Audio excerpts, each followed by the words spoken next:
Okay, cool. Okay.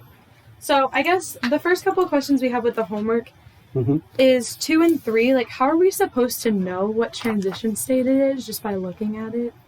Like, obviously the fundamental is the 1 to 2, but then... Yeah, but you got to compare it to the notes. This is assigned in the notes. Okay, I think that's what I was... It's blue and green and red.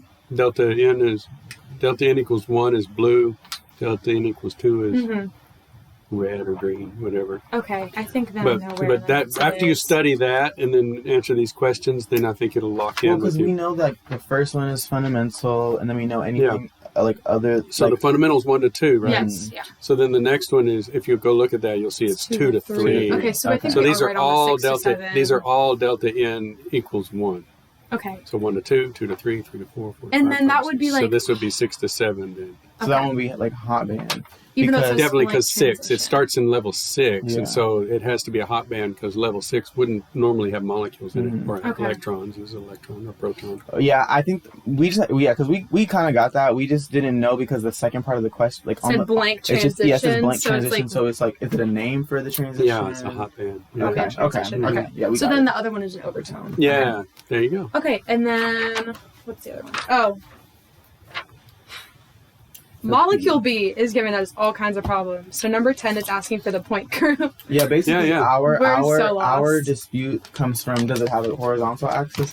I said yes. I think it's vertical. I'm going to draw it here. Okay. So that says nitromethane. Okay. So let's see. Just got to figure out where I'm looking. All right. I'm drawing these as close together as possible so you can see that they're on top of each other. Then we have this N and then O. Let's do the typical organic thing here with formal charges. Okay. So minus sign on there, the positive sign on there. Okay. So I run this through the flow chart. Not linear, of course. Not a whole bunch of rotational symmetry. In fact, there isn't really. This looks like it might be twofold, like if I rotated a C2, but the hydrogens screw that up. Okay, that's what I thought. Yeah, so they can't rotate independently of each other. No, they can't. And then same with threefold down here, but the twofold screws that up. Okay. So there's no rotational symmetry on this molecule at all. So there's a no on the rotation axis questions. Then you get to, is there an inversion center? Because sometimes there might be, and there's not, because there's nothing on the opposite side of the molecule. And so the only thing left is a sigma plane of the paper. Okay. Well, would there not... So that's a sigma plane because these hydrogens reflect into each other. Is it vertical? Well, when there's only one, I think they call it a horizontal. I think they call it a horizontal because there is no rotational symmetry. So it's just that. So there's only one. Okay. I'm sorry, I was going to say, could you not say that the oxygens had an inversion center? Because they're technically across from each other. No, because it's the center of mass. Oh, okay, so it doesn't go through the center of mass. Yeah, so it's got to go through here to an oxygen over here, and there's not one. Yeah. Okay. Yeah. So there's just a sigma. Yeah. I didn't bring the photon. And if you have like threefold symmetry, the only way you're going to have an inversion center is if this is, the opposite on top. Like if you had a C, then your wedge would have to be on this side. Your dash would have to be over here, and the straight one would have to be over here, so that hydrogen's connected with this one, and the wedge and dashes are connected with the wedges and dashes. Okay. So we're kind of both, right? Okay, yeah. So we'll go through. Yeah. And so then I'm not sure if that molecule is in SymOtter. I think in the little, if you do the test and you get it wrong, I say check with SymOtter in the flow chart. But if it's nitromethane, but methanol is the same. Like if you were to just take this nitro group off and put an OH, then it would be the same group. Yeah, and I know methanol is in SymOtter. Okay, so it'd be the same group as well. Yeah, it's going to be CS. Yeah, and so because again, this doesn't have any rotational symmetry either because there's just one hydrogen, but all you have then is there's just that reflection plane of the molecule, and so that's CS. Cool. What else did you have? I think that was it on the homework. Yeah, that was on the homework. Now we have kind of just like a conceptual question about like So this is the homework that's due tomorrow night. Tomorrow Yes, night. Okay, yes. yeah. And y'all figured these out down here. Well, I haven't looked at those yet. Okay, it's just kind of just a math thing. Okay. But the rest of the ones I think we got the point groups for. And I just needed to find the character table for it. Yeah. I know where I'm going with that. All right, cool. And then... Yeah, so we just kind of had a question about, I guess, conceptual stuff in class. Specifically about how our spectrums relate to which equation. So I guess, so we understand that like our transition, like the energy our transition equations for energy. Yeah, transition equation. Frequency and wavelength are like where it's located, right? Like on the horizontal, where the peak is. And then, but then I don't remember exactly what Kat said, but we were talking about it and Kat was like, oh, make the distinction between the transition equations tell you where the peak is, and then something about an energy transition tells you something else. Okay, yeah, so I'll just go ahead and grab those notes. Let's see.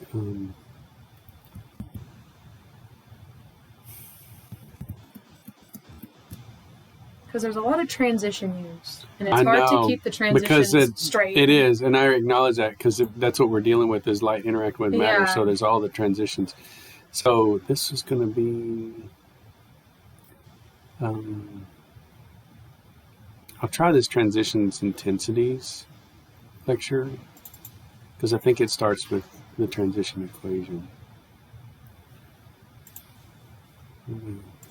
Go this way. And then do this one. So we have this, what's going on, like how do we get a transition? Let me think about this. Yeah, right.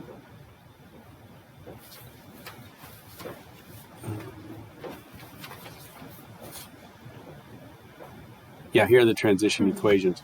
So you could just put in between this which one you're dealing with. Like this is the energy. This is frequency.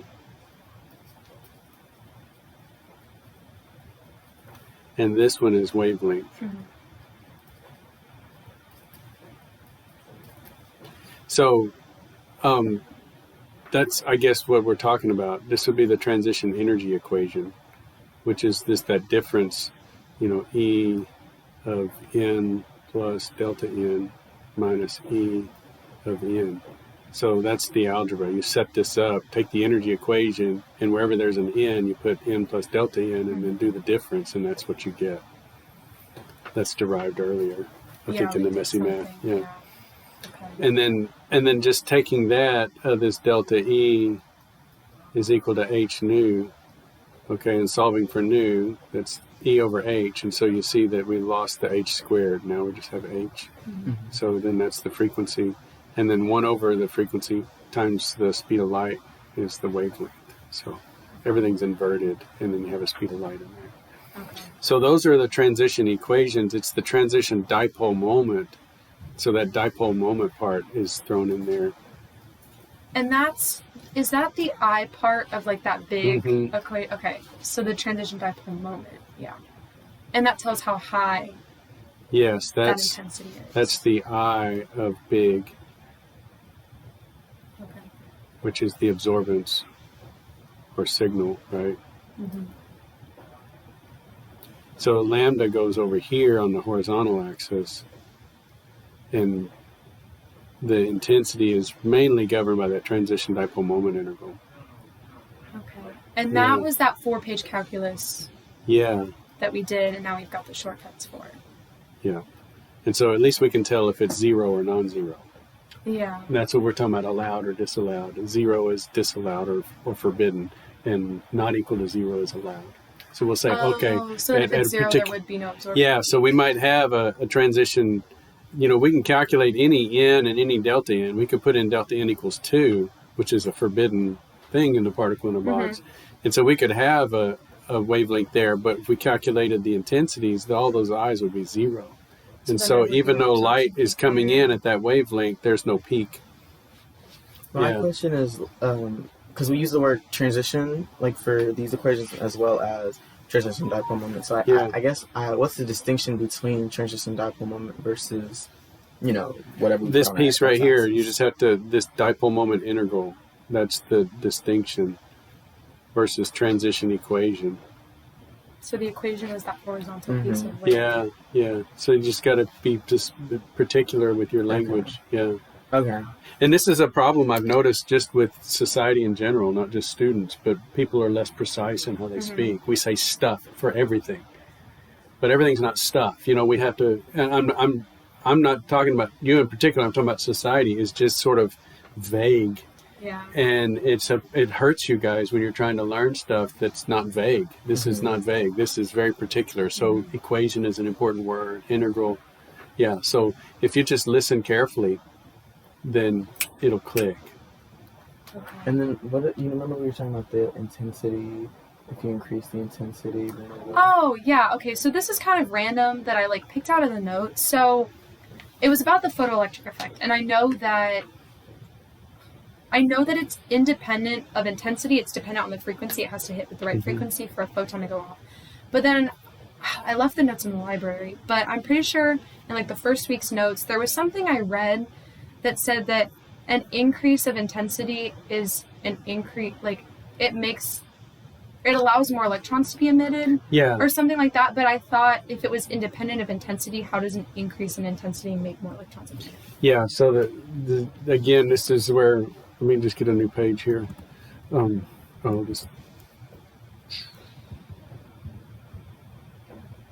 might work. It'll work for the recording. Okay. And is it okay if I put this on Blackboard? Because these are good questions. Yeah, that's fine. fine. It'll help everybody. Okay.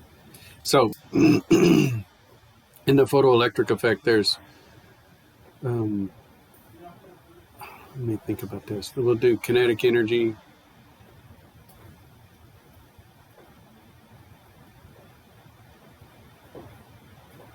Of electrons, right? And this is frequency. Yeah. And it was like this. It was a linear relationship. And the slope was Planck's constant. So that's when they realized, okay, Planck's constant really is. And that's where we got E equals h nu. Okay. And so we're saying, look, we increase the frequency, we get a faster electron coming off. We decrease the frequency, but there's a point at which we don't get any electrons. Even though we can put light into it at this frequency, we get 0 electrons.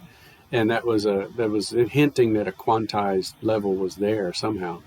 We now know with quantized energy levels, there's a certain energy level at which the electron, this is metal,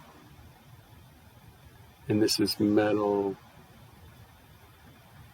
with a positive charge, right? Yeah. Because we've lost the electron. If we were to increase our system, don't think of this arrow as taking an electron someplace. This arrow this arrow is representing the change from metal to metal with a positive charge. Okay. And then if we go past that, so light comes in, this light comes in and causes the metal to go from metal to metal with a positive charge. Okay, makes sense? That there's this energy level here this is the minimum frequency at which we can hit that level. Okay, yes. If we're below that, we don't hit the point where we have a positive charge metal because we can't drive an electron off.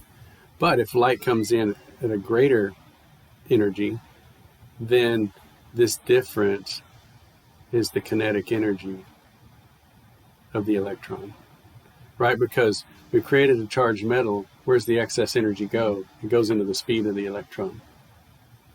So does that make sense? Yeah. So that's just the energy part. Yes. Okay. Question. So is it kind of like intensity is independent? Okay. Let's talk about intensity next. This was just the frequency part. Okay. So now, if we hit this with 2 photons of light, we can send off 2 electrons. If we hit it with 3 photons of light, we can send off 3 electrons. Yeah, and the more electrons emitted is higher intensity. But the length of this arrow is the frequency times Planck's constant, right? H nu. So the length of the arrow is the energy. The number of arrows is the intensity. Yeah, Okay. and each arrow Okay. would send a single electron. Mm-hmm. Yeah. Okay, that makes sense. Yeah, so that's how intensity and frequency were different. We thought before this experiment, and this will explain it all, I think, we thought that the intensity of light had something to do with the energy of the light. And this broke that. Because, right, you think you get hotter if you got a big bright light on you, but you're hotter because more photons are hitting you, not that their energy is hitting you. You're not hitting yourself with more energy just because it's a visible light. Now, if you average all of those photons and add up the energy you get from each one, you have more energy. But it's because you're getting hit with 2 photons instead of 1. And if you're absorbing both, you're going to have more energy sum, but each photon individually was the same energy. Okay. So I mean, I know this is not like this. So in a way, it's like frequency is like an intensive property. Like it's not dependent on the amount of something. Yeah. Like the intensity is dependent on the amount because there's Yeah. the more that there are, the Yeah, amount. it's But the extensive, frequency yeah. is just the property of that light. That's great. Excellent. Way to take it back to like the fundamental intensive versus extensive. Yeah. I don't think that way often, so that's good to do. Like mass is extensive and volume is extensive, but the ratio is intensive. Yeah. The density of a substance. So like I don't remember any of that. yeah. It's just like extensive is dependent on the amount of something. So, Yeah, like the okay. extends, Yeah. it gets bigger. And I think of intensive as like its fundamental property of it. Yeah. Okay, you can't. It's that change photon it. has a particular frequency. Yeah. Okay. Okay, that makes sense then. Yeah. That clarifies. But we didn't understand that before quantum mechanics. And now we see that light has those 2 properties. Yeah. The amplitude is the number of photons you could think of. Mm-hmm. If you were to just take this really bright light and condense it into a single wave, it would have a huge amplitude. But it might have the same frequency as just a tiny little weak light bulb, Yeah. It's not gonna have as much yeah. going out of it. Yeah, like a pen light will give you a visible light, and then like a studio light will give you a visible light. But Okay.